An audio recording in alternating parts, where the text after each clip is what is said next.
Buenas noches, les damos la bienvenida a este nuevo webinar de la Sociedad Colombiana de Cardiología y Cirugía Cardiovascular.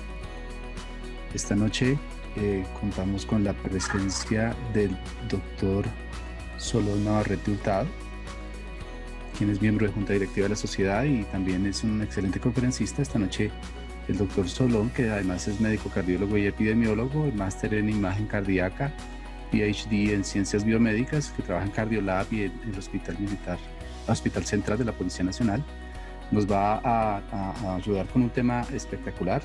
El tema tiene un nombre bien interesante. En hipertensión, todo es esencial. La hipertensión arterial secundaria es una causa identificable y potencialmente curable. Los dejamos entonces en manos del doctor Solón. Muchísimas gracias, doctor, por participar nuevamente con nosotros y de aportarnos tanto conocimiento. Muchísimas gracias. Gracias, Jorgito. Buenas noches para todos. A ver si ya se comparte la pantalla.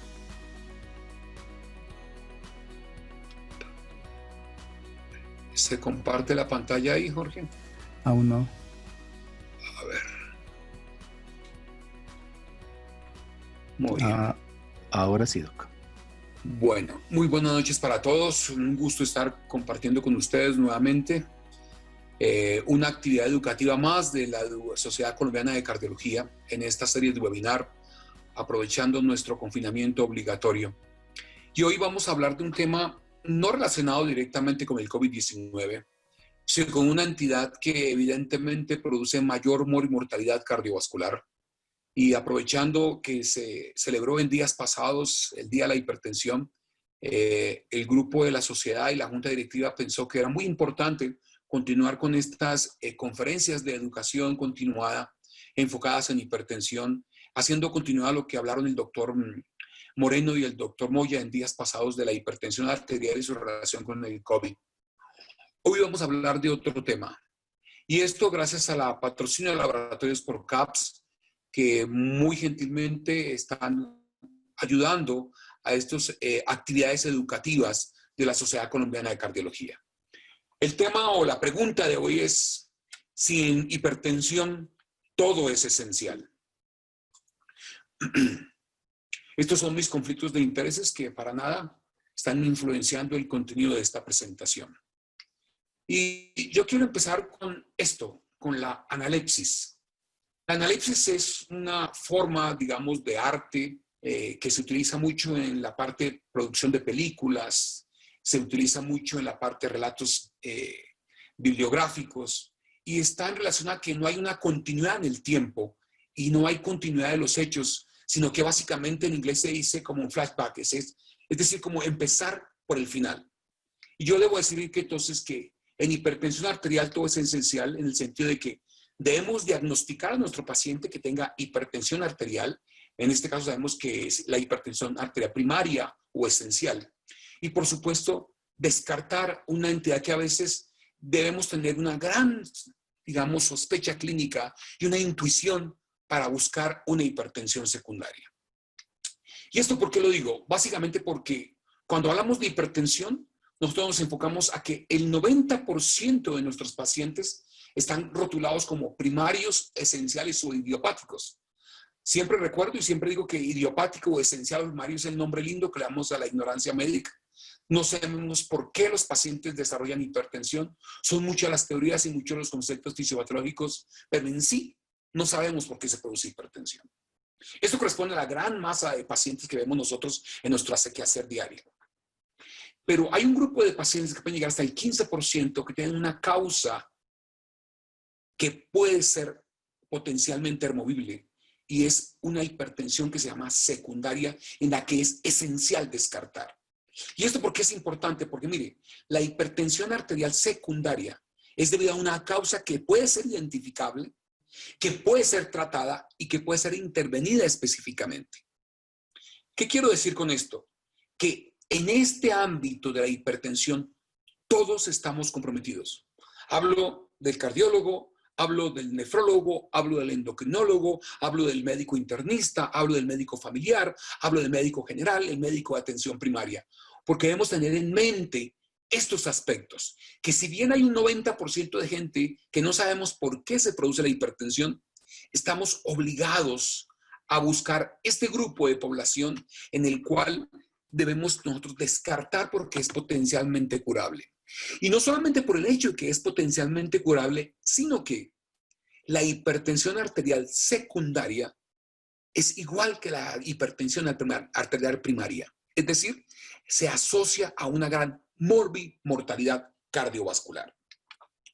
Cuando nosotros vemos esto, y vemos nosotros, por ejemplo, aquí que en la hipertensión arterial primaria, como ustedes ven acá, que es la que nosotros estamos acostumbrados a ver, donde hay aspectos higiénico-dietéticos, aspectos genéticos de la parte neuroendocrina, neurohormonal, que indudablemente lo que vemos nosotros es que se presenta que un aumento de las resistencias totales, pero por una interacción neurohormonal que lleva a la hipertensión arterial, cuyos mecanismos, como hemos dicho, no sabemos por qué son. Existe otro grupo de hipertensión que está relacionado ¿a qué? Al compromiso renal. Y ese compromiso renal puede estar relacionado o que hay un problema en el flujo renal o un problema del parénquima renal, hipertensión arterial renal. Y existe otro grupo, está relacionado ¿con qué? Con la condición hormonal de nuestros pacientes. Y así tenemos como existe el síndrome adrenogenital, porque hay un aumento de los cortisoles, o hay una hiperplasia o un aumento de un tumor a nivel de la glándula suprarrenal, o una estimulación de la CTH que está en relación con el hiperaldosteronismo, o en su defecto a una estimulación de las catecolaminas en el sistema adrenal. ¿Qué significa esto? Esto que tenemos ya sería lo que tendría la hipertensión de origen endocrino. Y hay otro grupo en el cual tenemos otros que son las hipertensiones que están relacionadas con aspectos de medicamentos, o sea, otras formas. Si ustedes ven entonces aquí en esta gráfica, ven que evidentemente tenemos nosotros datos de este grupo, que es lo que nosotros hemos visto como la hipertensión arterial primaria. Aquí en el esquema se ve con la parte superior un dato muy pequeño y en la parte inferior todas unas otras causas potencialmente secundarias y que es esencial descartarlas. Es importante descartarlas. Si bien es cierto, en la gráfica esta área aparece mucho mayor, sabemos que en la clínica es totalmente lo opuesto. Lo esencial es mucho más importante en cuanto al impacto epidemiológico y digamos, la cobertura a nivel poblacional de esta entidad, comparativamente con la hipertensión arterial secundaria. Es esencial idiopática o primaria, pero es esencial descartar una hipertensión secundaria.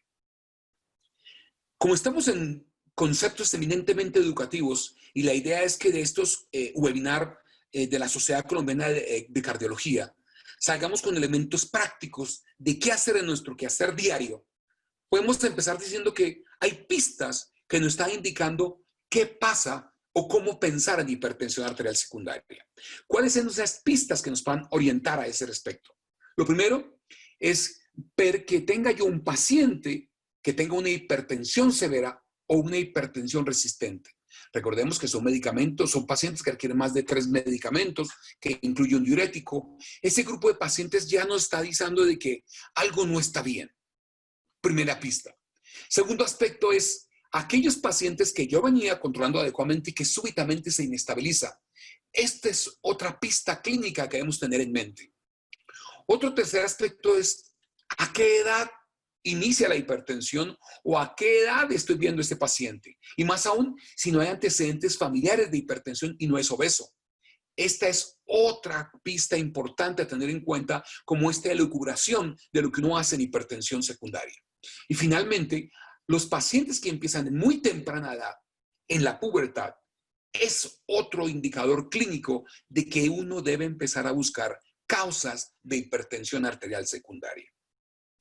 Con estas pistas clínicas, entonces mire que uno podría eventualmente empezar a hacer como una especie de algoritmo. Pistas generales están relacionados, como hemos dicho, con la edad, los hábitos y, por supuesto, ver cómo es el comportamiento clínico. Como también ver si yo tengo compromiso de órgano blanco que no se relaciona con el valor de la presión arterial o en su evolución clínica.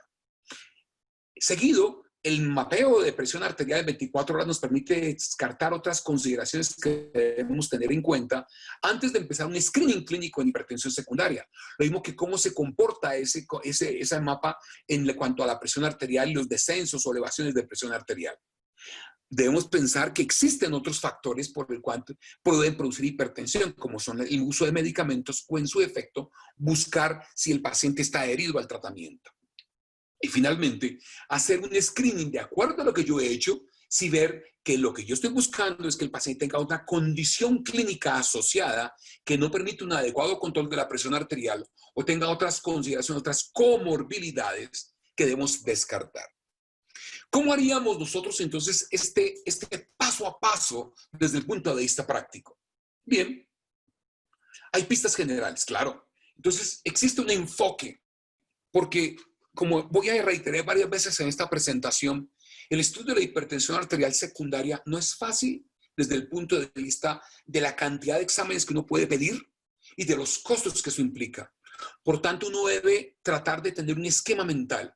Y uno de los esquemas mentales que se han publicado es de hacer un enfoque de acuerdo a la edad del paciente. Y miren ustedes que cuando el individuo o el paciente es joven, de los 0 a 18 años, yo tengo que pensar en algunas condiciones clínicas, como por ejemplo una enfermedad renal, una coartación de aorta o algún desorden de orden genético.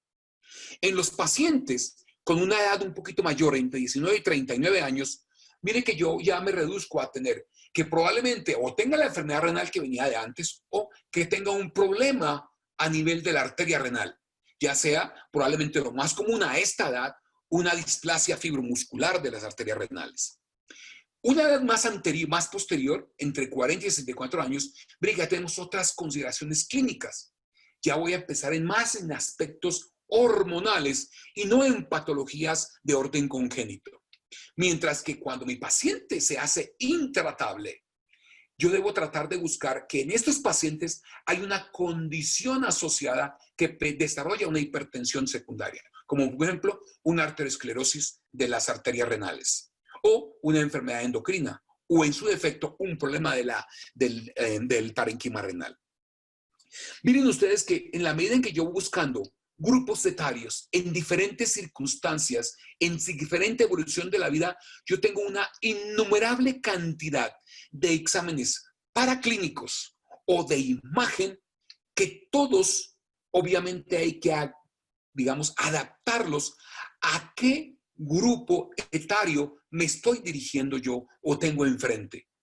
Porque es muy poco probable que un paciente de menos de 18 años me esté desarrollando una estenosis de la arteria renal por arteriosclerosis. Entonces, todas estas orientaciones, este enfoque de edad nos permite ir diseñando cuál sería la estrategia desde el punto de vista de paraclínicos o de imagen que yo podría tener un mejor rendimiento diagnóstico.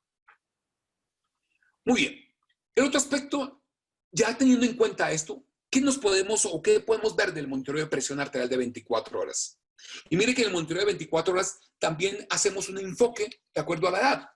Por ejemplo, en aquellos pacientes de menos de 0 a 18 años, yo voy a tener en cuenta los aspectos clínicos. El paciente se fatiga, se ahoga, tiene claudicación de miembros inferiores, tiene diferencias de presión arterial. Bueno, esta historia clínica la debo asociar yo a algunos hallazgos clínicos o de laboratorio, como vamos a ver enseguida. Entonces, el monitoreo de presión arterial es muy importante. Ver cómo se comporta la presión arterial, el examen clínico en buscar cuál es la simetría o el retardo de pulsos, buscar el examen físico, un soplo a nivel interescapular, y esto nos permitiría sospechar la primera posibilidad, de acuerdo a este grupo etario, una isquemia renal secundaria, probablemente una obstrucción del flujo, como puede suceder en los casos de los pacientes que tengan una coartación de aorta.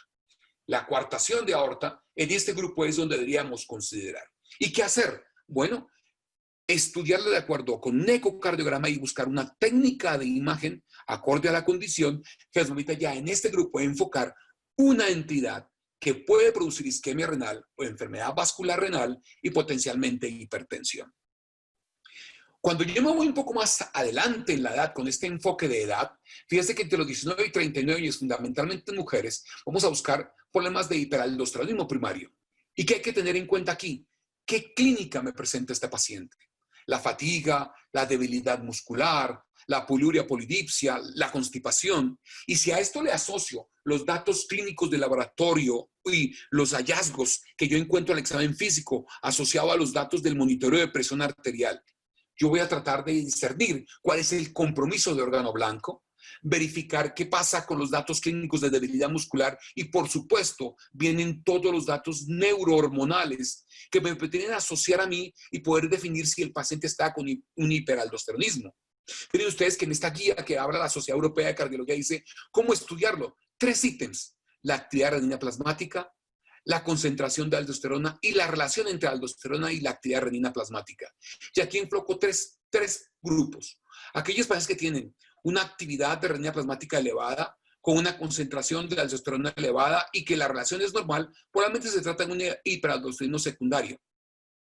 Cuando las actividades de renina, la concentración de aldosterona y la relación de ese índice se mantienen, probablemente debemos considerar otras cosas. El tema está aquí.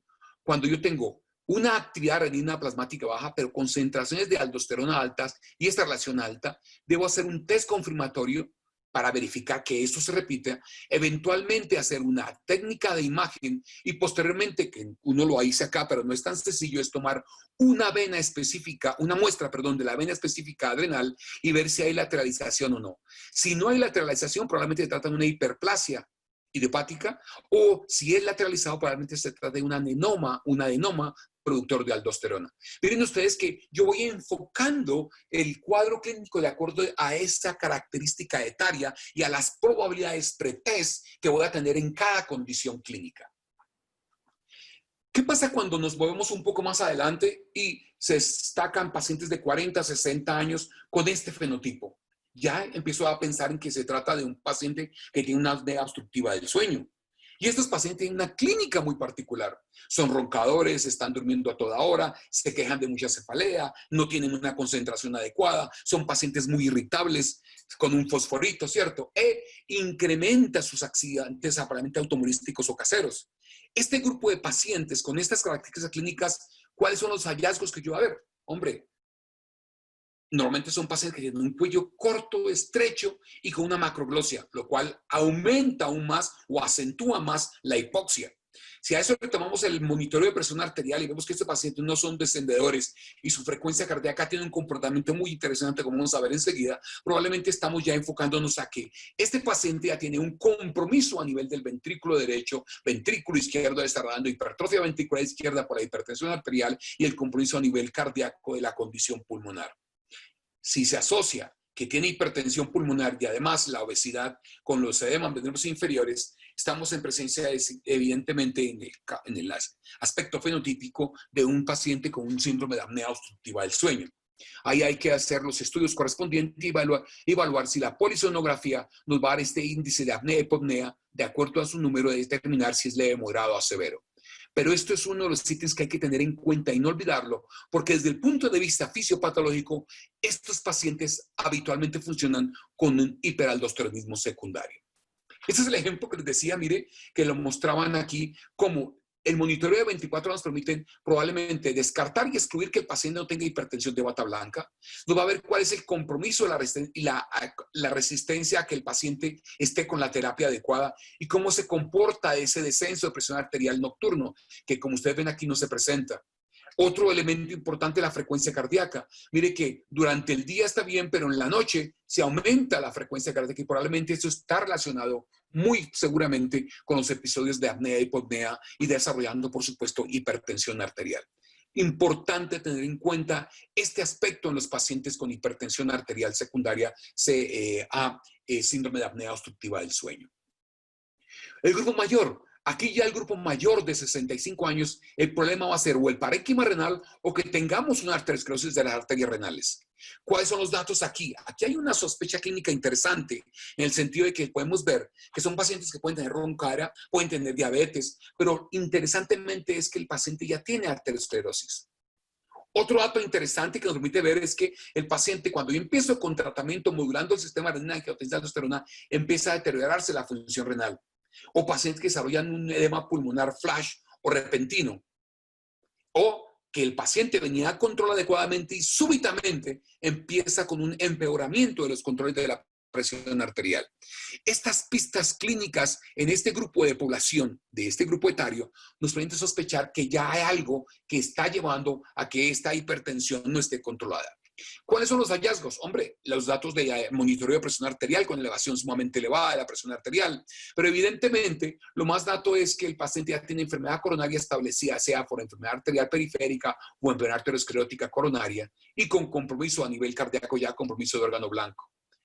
Buscar que el paciente no esté o no tenga una historia de edemas repentinos o de flash, lo mismo que la aparición del deterioro de la función renal con el tratamiento farmacológico.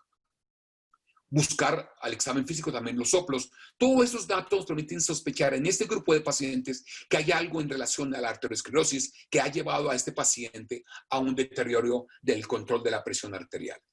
Como ustedes ven, ¿cómo estudiarla? Bueno, yo tengo que estudiar qué pasa en el flujo renal.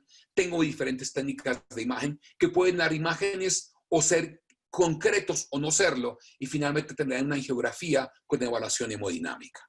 Pero ustedes que en esta aproximación del paciente, de acuerdo a la edad y los hábitos, va uno orientándose qué hacer desde el punto de vista de los datos en imagen o paraclínicos. En este algoritmo dice también excluir otras formas de hipertensión. La confirmación de la adherencia con el monitoreo de presión arterial, como hemos hablado, y obviamente haciendo un seguimiento desde el punto de vista farmacológico, pero a veces nos olvidamos de esto. Excluir una hipertensión inducida por medicamentos. Y yo quiero decirles que los medicamentos, no necesariamente cardiovasculares, otro tipo de medicamentos, pueden influenciar en cualquiera de estos ejes, ya sea a nivel vascular, ya sea a nivel neuroendocrino, ya sea a nivel del sistema renina, angiotensina, aldosterona o a nivel cardíaco. La relación entre el aumento de la resistencia vascular periférica, ya sea porque aumenta la contracción del músculo liso, o porque hay un aumento de sustancias vasoconstrictoras como el tromboxano, la endotelina, o regulación a la alta de la angiotensina 1, o disminución de los elementos vasodilatadores, pueden llevar a un aumento de la resistencia vascular periférica. O que haya un aumento del gasto cardíaco, o que se presente un aumento de la actividad simpática a nivel central, o que se modifique la absorción del sodio o la activación del sistema renina, angiotensina, aldosterona. La idea es que todas estas consideraciones pueden ser afectadas e interactuar potencialmente entre ellas porque el medicamento puede tener diferentes acciones. Repito, esta es una causa que comúnmente estamos olvidando. Y miren ustedes, por ejemplo, los inhibidores de factor de crecimiento celular lo que hacen es disminuir la producción de óxido nítrico como una sustancia vasodilatadora y por tanto van a predominar las vasoconstrictoras y aumento de la resistencia vascular periférica total y aumento de la presión arterial. Lo que ocurre, por ejemplo, con signos de la calcineurina, que son inmunomoduladores. Aumenta la acción de la endotelina 1, aumenta la actividad a nivel central de las catecolaminas y tiene interacción sobre la reabsorción de sodio. Este es un lindo ejemplo de cómo este tipo de medicamentos tiene diferentes mecanismos de acción por lo cual produce hipertensión inducida por drogas. Otro grupo interesante es los analgésicos antiinflamatorios no esteroides. Mire que en estos actúan fundamentalmente aumentando la actividad de los receptores AT1 y, por supuesto, actuando también con la reabsorción de sodio y modificando el sistema renina, angiotensina, aldosterona. Por eso es que los AINES, cuando el paciente está recibiendo modulación de este tipo de medicamentos para el control de su patología cardiovascular, estarían contraindicados de alguna forma porque tienen mecanismos que producen hipertensión arterial secundaria a medicamentos y por tanto también contrarrestan el efecto de las drogas que modulan el sistema renina, angiotensina, aldosterona. Los glucocorticoides, mire, también actúan sobre los receptores AT1 y actúan también modificando la reabsorción de sodio y la estimulación del sistema renina, angiotensina, aldosterona finalmente.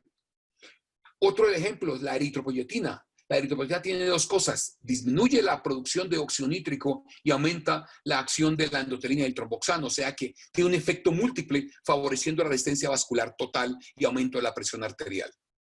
Los anticonceptivos orales tienen también un efecto a nivel del sistema renina, angiotensina, aldosterona y por supuesto también elevan la presión arterial. Y aquellos medicamentos a nivel central pueden tener una disminución de la captación de la noradrenalina postsináptica, favoreciendo la estimulación catecolamínica y aumentando la resistencia vascular periférica.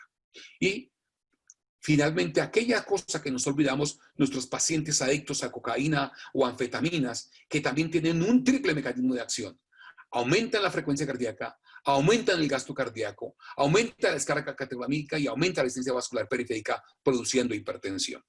Aquí resumo entonces algunos de los elementos prácticos que deberíamos tener para considerar la hipertensión secundaria a medicamentos. Muy bien, ¿cuál es el paso a seguir? Un screen de algunas formas de hipertensión. Entonces, mire que vamos viendo pistas generales para que no sirva el holter de 24 horas, cuáles son los grupos etarios que yo puedo incluir en diferentes estudios y cómo tratar de establecer si el paciente tiene hipertensión inducida por drogas. ¿Qué vamos a hacer y cómo podríamos hacer? Pues hacer un screen de paciente con hipertensión, podríamos nosotros decir que evidentemente, vamos a ver,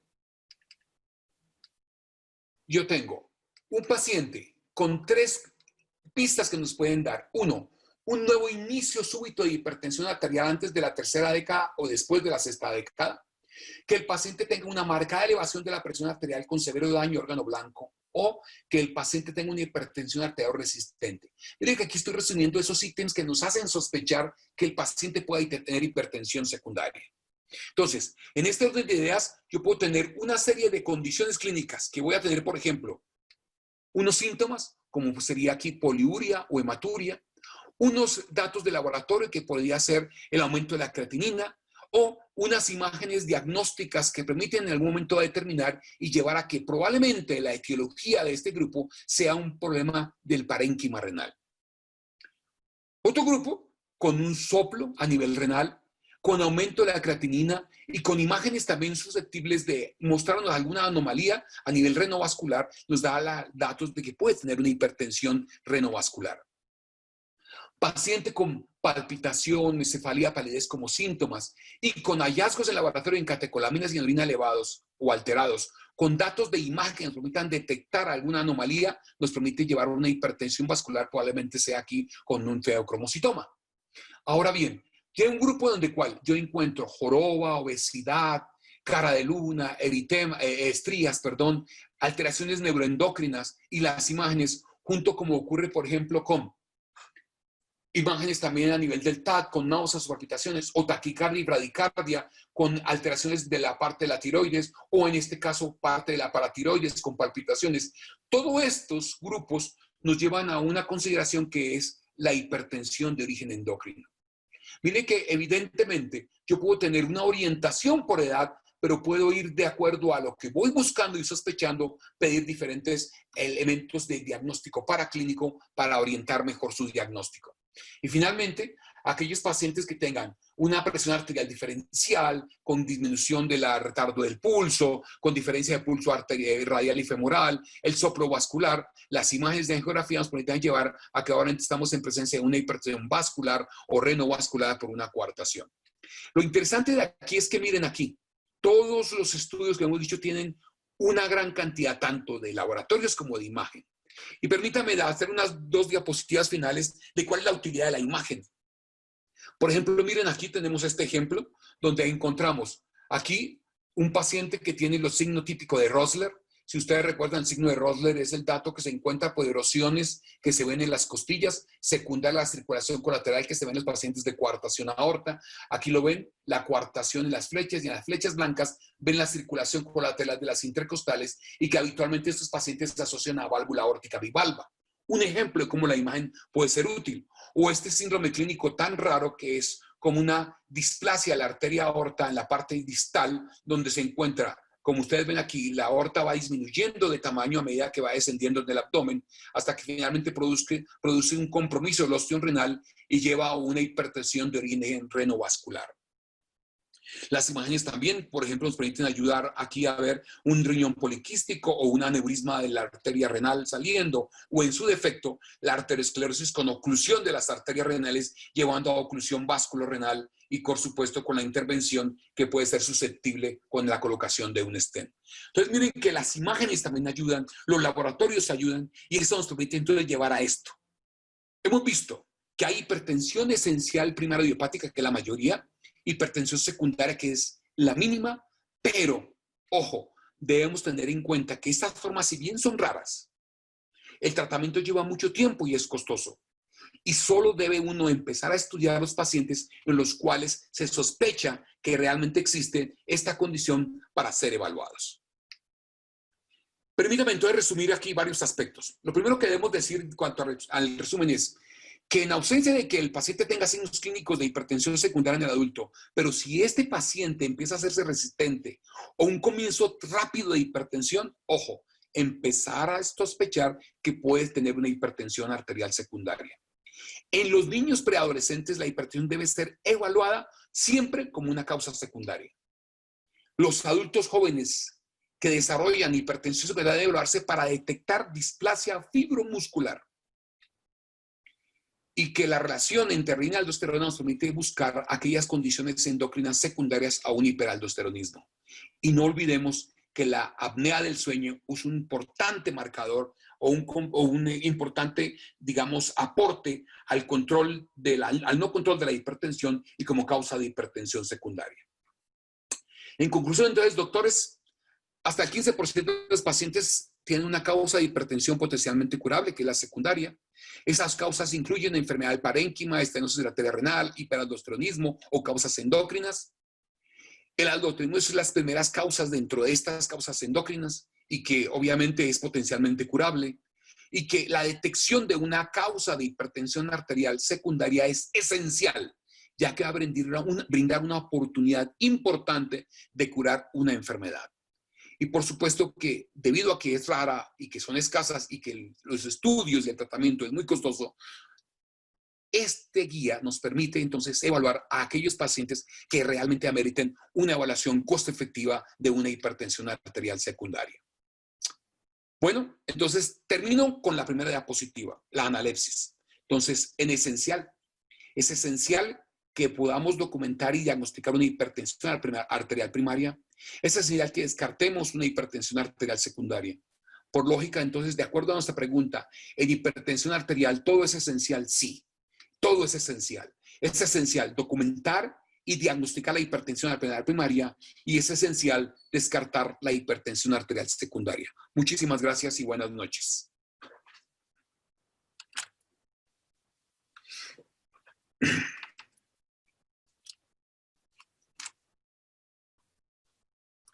Muy bien. Muchas gracias, doctor Navarrete. Les invitamos a todos a expresar sus preguntas y planteamientos a partir de la opción de preguntas y respuestas. El doctor va a revisar las que hayan planteado y va a responder en la medida de lo que el tiempo nos permita. Muchísimas gracias. Bueno, hay una pregunta de Martín. Martín, buenas noches. Gracias por estar con nosotros.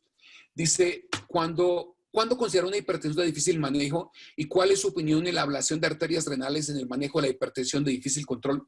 Martín, le agradezco su pregunta. Es una pregunta muy interesante. La hipertensión de difícil manejo podríamos considerar que es aquella en la que a pesar de tener 3 o 4 medicamentos a dosis plena, asegurando que el paciente tiene una adherencia al tratamiento, no logremos controlar la presión arterial. Los datos que al comienzo fueron muy alentadores en la ablación de arterias renales era muy optimista en el sentido de que probablemente nos permitiría hacer un control de aquellos pacientes refractarios. Los estudios, cuando se quisieron replicar, no fueron tan exitosos, pero muy probablemente que aquellos pacientes en los cuales haya una actividad de la actividad de catecolámica exagerada, probablemente la enervación renal pueda tener una utilidad.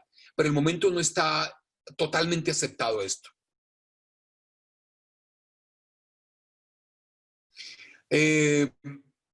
Dice también, pregunta Martín sobre la angioplastia en pacientes con estudios de arteria renal.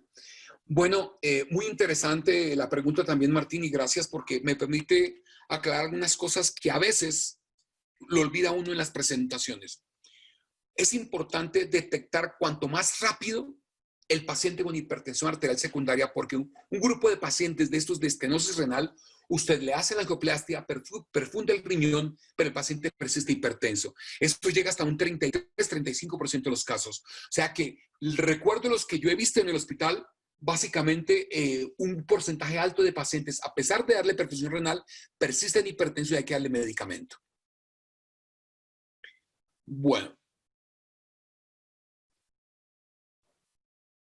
¿Cuál es el punto de corte para definir hipertensión arterial? Excelente pregunta, Bueno, las guías han cambiado. Nos dijeron, como hemos dicho en algunas presentaciones, que estamos viendo hipertensos en todas partes, pero yo creo que hay una correlación, una relación directa entre el valor de presión arterial, sistólica, diastólica y riesgo cardiovascular. Mi opinión personal es que debemos seguir trabajando con los valores de 140-90 como máximo. Lo óptimo por debajo de 130-80.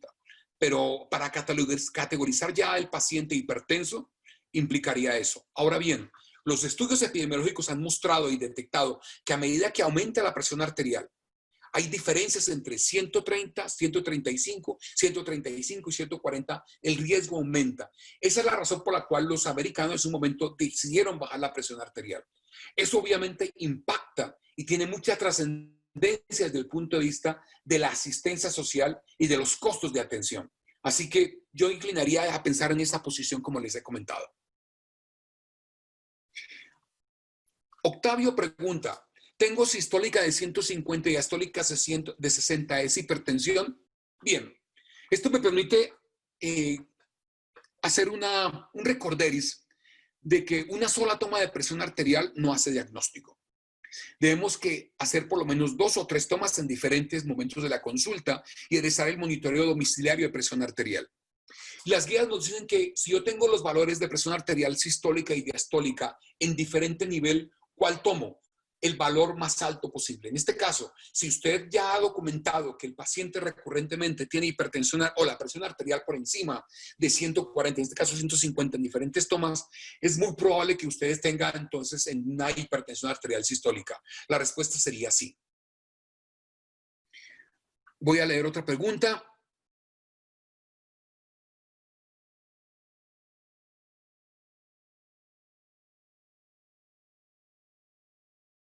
Esta es una excelente pregunta del doctor Balbuena.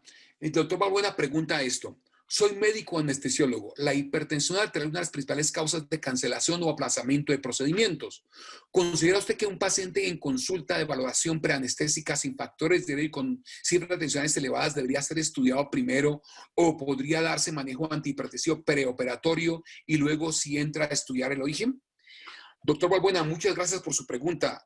Realmente esta es una problemática de todos los días en las diferentes instituciones. Yo quería aquí aclarar varios contextos clínicos.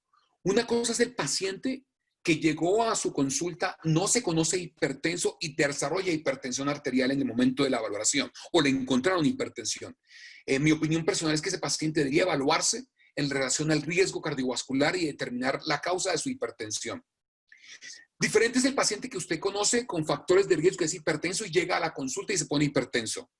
Ese paciente, en mi opinión, no debería cancelarse. Obviamente estamos hablando de cifras no por encima de 200, nada de eso, ¿cierto? Debería evaluarse y no debería cancelarse el procedimiento quirúrgico.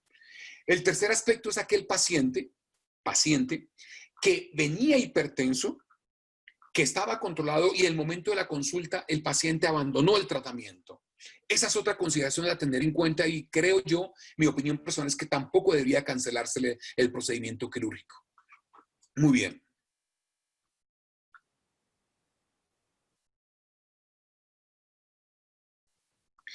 Esta es una excelente pregunta también que dicen, buenas noches. Un paciente joven de menos de 30 años de hipertensión sin síntomas relevantes debe hacer un tamizaje global para causas secundarias. ¿Podríamos quedarnos tranquilos y clasificarlo como esencial?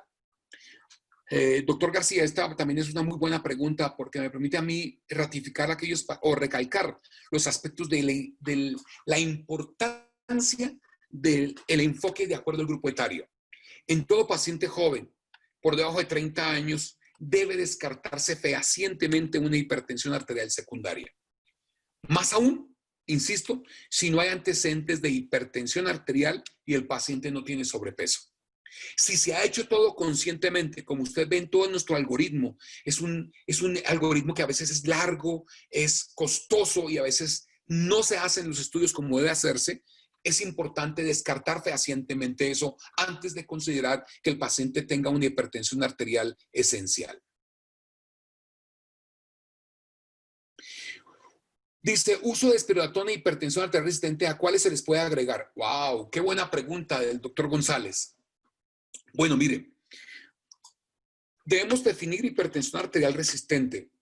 Y yo creo que aquellos pacientes en los cuales yo le he descartado unas causas secundarias por la clínica, por lo que hemos hablado, y que el paciente realmente no esté adherido o ha descartado una pseudoresistencia, los antagonistas de los receptores de la aldosterona han demostrado reducir las cifras de presión arterial hasta por 2 dígitos.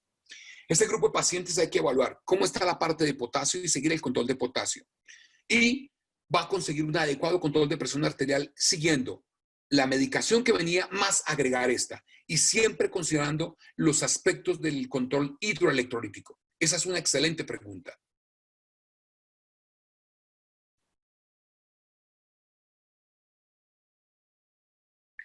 Me pregunta la doctora Figueroa, ¿cuál es su experiencia en la evolución de pacientes adultos que son hipertensos de niños y si son refractarios al manejo biconjugado? Y si son refractarios al manejo, ¿qué biconjugado sugiere? Excelente. He tenido la suerte, cuando yo empecé a trabajar en Colombia, tuve la suerte de trabajar en el Hospital de la Misericordia y vi a algunos niños con hipertensión de padres hipertensos. Con el tiempo, los pacientes volvieron conmigo. Estamos hablando de chicos ya que tienen ahora 38, 40 años de edad y son hipertensos. En este orden de ideas, ya hay una carga genética importante, haberse descartado de hipertensión secundaria. Y lo importante de esto es que el esquema terapéutico habitualmente siempre va a requerir una modulación del sistema renina, angiotensina, aldosterona. Es decir, este paciente va a requerir, por una parte, una modulación más un bloqueante cálcico y probablemente además un diurético. Los pacientes con terapia conjugada son los que van a tener más rápidamente el control de presión arterial y reducir su riesgo cardiovascular.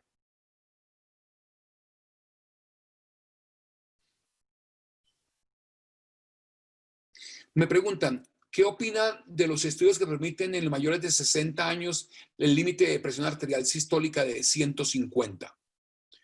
Bueno, esto me recuerda la frase de algunos años que decía que la hipertensión arterial es un mecanismo de compensación y que no faltará el idiota que quiera bajarla. Alguna vez leímos en algunas diapositivas eso.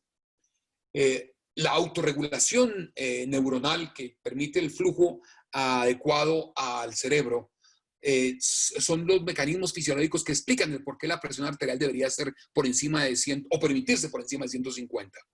Esto sería el mecanismo fisiológico. Pero lo que le quería explicar, doctor Correa, es que evidentemente si hay una correlación directa entre el valor de presión arterial sistólica y la enfermedad cerebro-cardiovasculo-renal. La idea es, poblacionalmente hablando, llevarnos a los pacientes siempre por debajo de 140 milímetros de mercurio.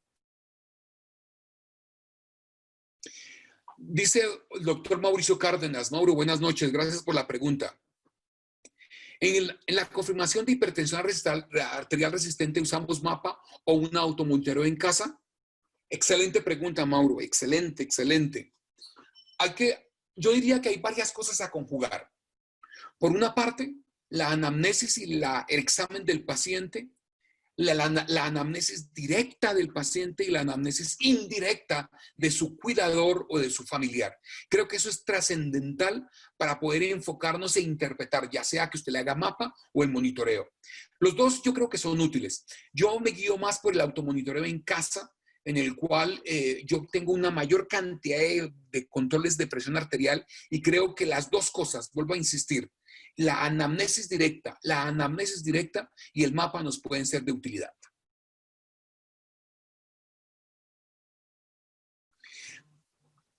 Hacen una pregunta. Doctor, ¿cuál es su recomendación del tratamiento de pacientes con hipertensión arterial de difícil control? ¿Y qué esquema recomendaría? Yo creo que eso está en relación a lo que habíamos hablado previamente del paciente que venía con hipertensión desde niño y que había que combinarlo. Insisto, hipertensión arterial resistente, paciente que presenta hipertenso a pesar de tener 3 o más medicamentos y debe incluir un diurético. La combinación Y aquí es donde uno puede empezar a remitir, si yo no consigo un control adecuado, remitirlo al colega que tenga mayor experiencia o al nefrólogo o a la clínica de hipertensión arterial, porque ya empezaríamos a salir del esquema habitual de toda la medicación neurohormonal que nosotros conocemos. Entonces va a tener que usar medicamentos de acción central, va a tener que usar vasodilatadores periféricos, etcétera, que de alguna manera complican un poquito más el control de la presión arterial. Pero probablemente 3 o 4 medicamentos, si no se controla, remitirlo al especialista.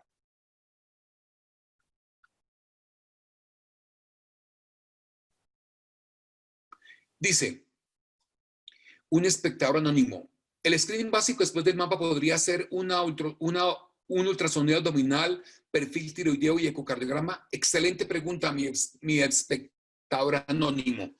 Yo diría ahí que evidentemente, vamos a ver si yo no sé si puedo. A ver. Vamos a ver. Jorgito, yo puedo. ¿Todavía tengo compartiendo la pantalla? Jorge. Sí, Doc, todavía está compartiendo. Ok, entonces voy para acá. Perdón. Creo que aquí está. Quiero compartir esto para contestar a esta pregunta de nuestro observador anónimo. Mire, ¿qué quiero? ¿Qué es esa? Perdóneme. Aquí, esto. Si ustedes ven, y yo hago el enfoque de acuerdo a la edad, yo no puedo estar pidiendo indiscriminadamente estudios, como hemos dicho, porque el estudio de la hipertensión, aparte de ser costoso, es engorroso, es poco costo efectivo. Entonces, la recomendación que yo le hago a nuestro espectador anónimo es el siguiente: busque a qué grupo de edad pertenece este paciente.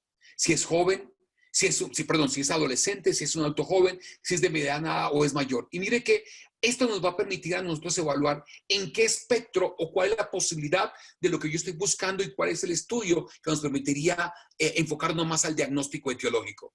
Evidentemente sabemos que a todo paciente hipertenso debe tener por lo menos un electrobasal, ¿cierto? Pero es muy importante, vuelvo a insistir, hacer un enfoque de acuerdo a la edad del paciente. Y esto nos va a permitir orientar cuál va a ser la ruta o el camino más costo efectivo para el control o para el diagnóstico de la hipertensión arterial.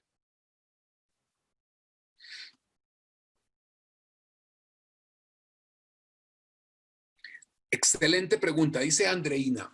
Si un paciente de 28 años es hipertenso y tiene apnea del sueño y no corrige hipertensión arterial a pesar de manejo con CPAP, ¿la hipertensión arterial sería primaria? Bueno, mi doctora Andreina, mire, yo pienso aquí varias cosas. Por una parte, yo pensaría que si este paciente es hipertenso y tiene apnea del sueño y no tiene otros factores asociados, como por ejemplo obesidad, o no tiene otra consideración que tenga un hallazgo clínico que le haga sospechar a usted dentro de este grupo, de los grupos de adolescentes y niños, cualquiera de estas condiciones, podríamos catalogarlo como hipertensión arterial esencial. Pero vuelvo a insistir, y perdónme que sea tan insistente y tan recurrente en el hecho, es importante tener en mente el enfoque de edad para hacer la aproximación diagnóstica y pedir los estudios más adecuados y llegar al diagnóstico de la hipertensión arterial secundaria.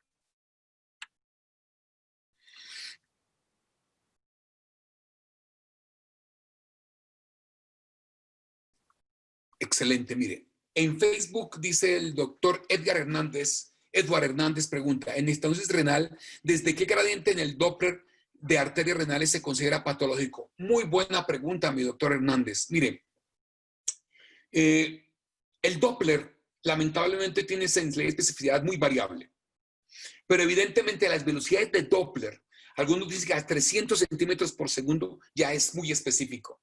Lamentablemente, el Doppler lo que nos hace es guiar y mirar qué es lo que está ocurriendo cuando yo estoy pensando en una enfermedad por obstrucción de la arteria renal. A eso hay que sumarle, por supuesto, los demás datos desde el punto de vista anatómico y funcional renal para poder llegar realmente al diagnóstico. Digamos que el Doppler renal ayuda, pero no es la conclusión para descartar o confirmar la existencia de una hipertensión vasculorenal.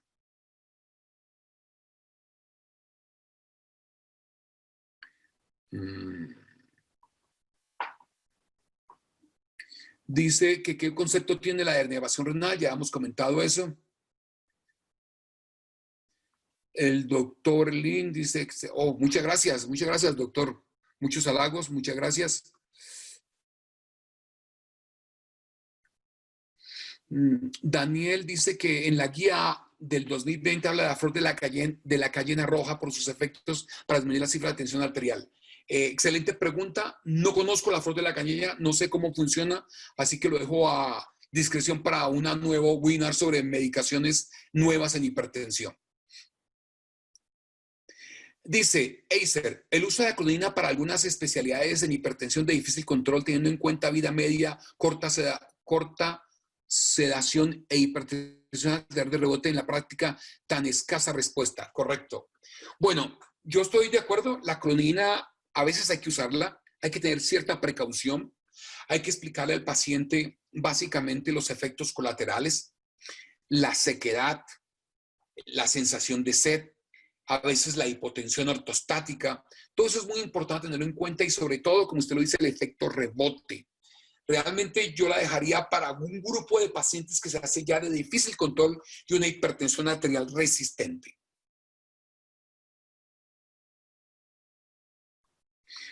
Espectador anónimo, metas de presión arterial en diabetes, mellitus, falla cardíaca, angina, enfermedad renal crónica, ¿son las mismas? Oiga, qué buena pregunta este espectador anónimo nos hace.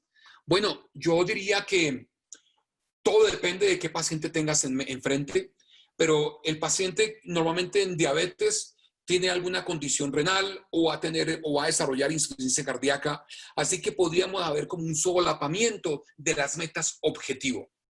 Realmente el impacto de estos pacientes es todo el manejo íntegro de su comorbilidad. Y la presión arterial, ese biomarcador, es uno de los trascendentales que va a dar el pronóstico a largo plazo.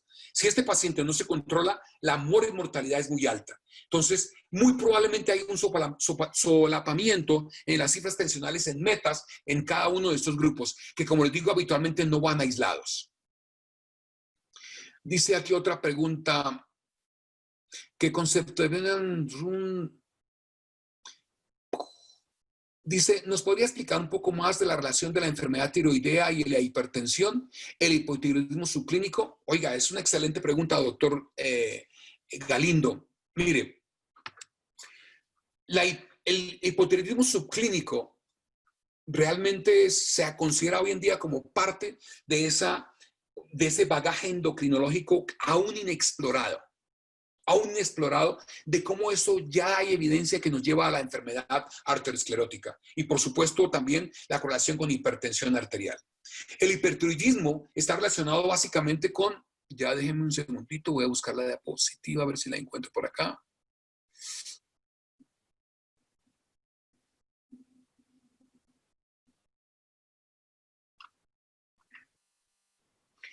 El hipotiroidismo está relacionado básicamente con varias cosas. Lo que yo puedo tener desde el punto de vista del aumento de la frecuencia cardíaca y el aumento del gasto cardíaco puede contribuir al desarrollo de la hipertensión arterial.